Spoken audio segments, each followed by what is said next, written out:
So my son Matt, I lost him 2016, March 29th at 7:48,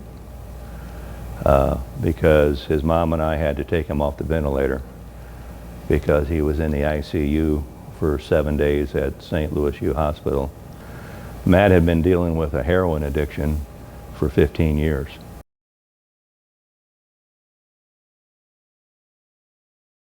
How you guys doing? My name's Taylor Olson. I'm a laborer here in Chicago. I've been a laborer for 12 years. I battled mental illness pretty much my entire life throughout childhood all the way into my adulthood.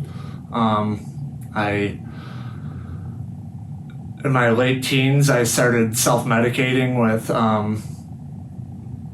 prescription pills, alcohol, anything I could pretty much get my hands on.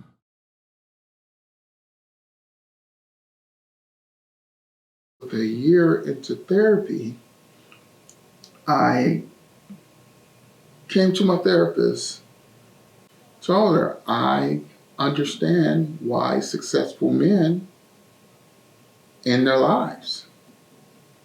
And as we began to talk about it, I let her know that I use my job as sort of a refuge and sort of a place to get a win or success. And so I take these small things as wins when I am going through different things, because sometimes you just need a win.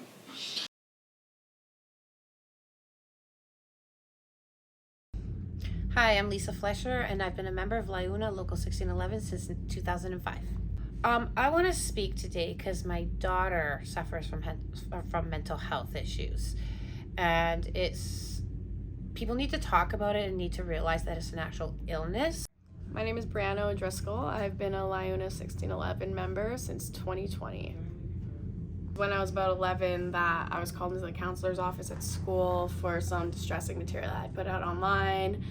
That's when I was diagnosed with major depression disorder. Following that, I started therapy. Fast forward to when I'm 18 years old is when I was diagnosed with borderline personality disorder.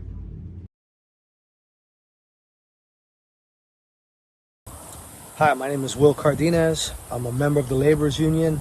Been a member for 21 years at a local 1652 South Florida. About a year ago, I lost my cousin. He was also a union member. His name is Giovanni David Esposito. He was a hell of a worker, hell of a friend, hell of a cousin. I lost him to addiction.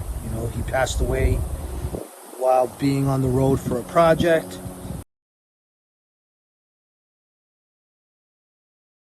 I was going through a lot. I was struggling.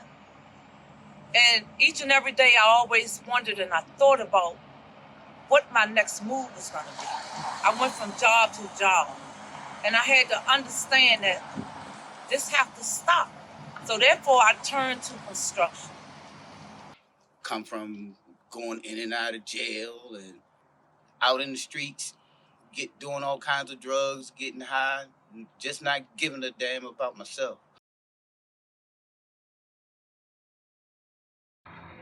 I've gone through some struggles. I didn't know it. My world became numb. I didn't know it. Finally, I started to have a few more cocktails than I should. And I stepped back and I said, well, hold on a minute. This isn't me.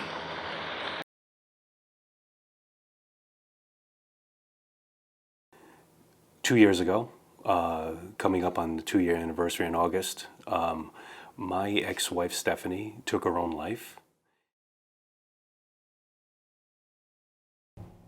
My name's Albie Avita. I'm a grateful recovering alcoholic and addict. I work for Local 3.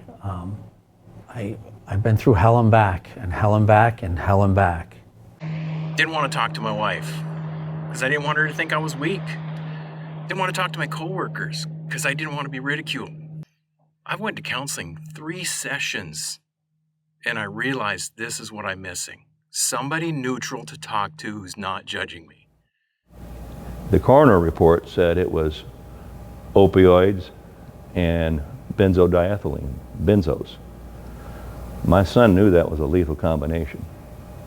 That if you do opioids and benzos, you're dead. He knew that, okay? Did he know that was in the button he took, in that little brown button? I don't know. There's a hole it puts in your chest, in your heart, and it weighs a ton. You know, it's still hard, but there's a significant difference from when I was first diagnosed with mental health issues to now, which is, you know, I feel like my life is completely different, and I never thought I would be even close to where I am today. I have members that are very obviously have some mental health issues. Their reactions are a lot different than my daughter's reactions. And I think everybody has their own unique way of how it affects them. But I think a lot of people also don't recognize that. And that if your child is withdrawing, that you need to kind of start to open up the conversation and not leave it alone when they're being reactive towards you.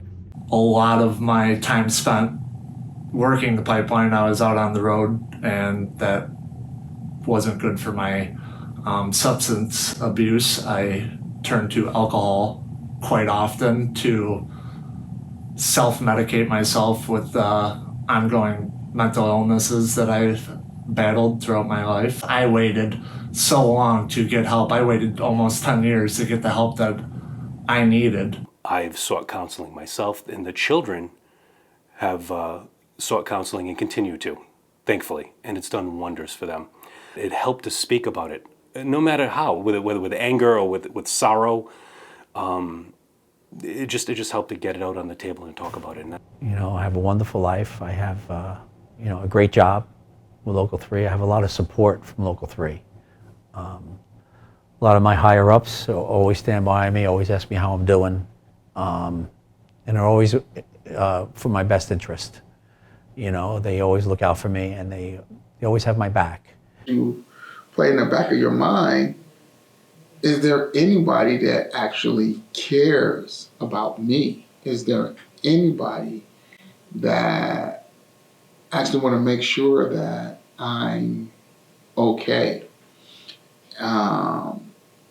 And if there's not, if I'm gone, they'll just find someone else. If you can hear my voice today, just want to say, reach out to your business agent, reach out to people in your life. You're not by yourself. Talk about your issues, get help, and you got to find the strength to make it day by day. If I have any advice out there for anybody that has been through or is going through this, is communicate, talk about it. Don't brush it under the rug. Seeking counseling is vital. Listen without judgment. You know, there are a lot of crazy things that people do when they're having those mental breakdowns, and they need to know that you're a safe place to talk to. It's hard to admit some of the problems that we have. You have to lend that hand and make people feel like there's not something wrong with you. You're a normal person. The best thing you can do is normalize mental health. My life today is phenomenal. I can't begin to tell you how free I feel. You know, a good sense of self-worth while I'm on the job. I have a good life. You know, I have a wonderful life. I have, you know, a great job. You know, I have a great understanding of who I am. And so at these times when you see people and they're going through, just check on them. They may tell you no, they may tell you no 50 times. But each one of those no's is comforting to them that there's someone else out there that's caring for them, that's thinking about them. But since I've been a laborer, it got me focused on life, you know what I mean? And that makes me feel better when I get up in the morning. Makes me feel like a man as opposed to a nobody, because I am somebody. Mental health is so important to each and every one of us out here on the construction job, because if your health and your mind isn't right, there's no need of you even being out here. He made me angry. He pissed me off. You know, that's why I do things like this interview. That's why I'm involved in this community, trying to help people recover. I know there's a lot of members that have felt the same. I just want want everybody to know that we're all in it together, and I don't want one person to ever think that they're alone, because there are so many of us out there that battle with mental illness and substance abuse. And now that I have gotten my professional help, I have opened the doors to so many opportunities. It's not even funny, and I wouldn't have had those opportunities without the laborers. Reach out and find a counselor. Give them a chance to be there for you. Reach out for help.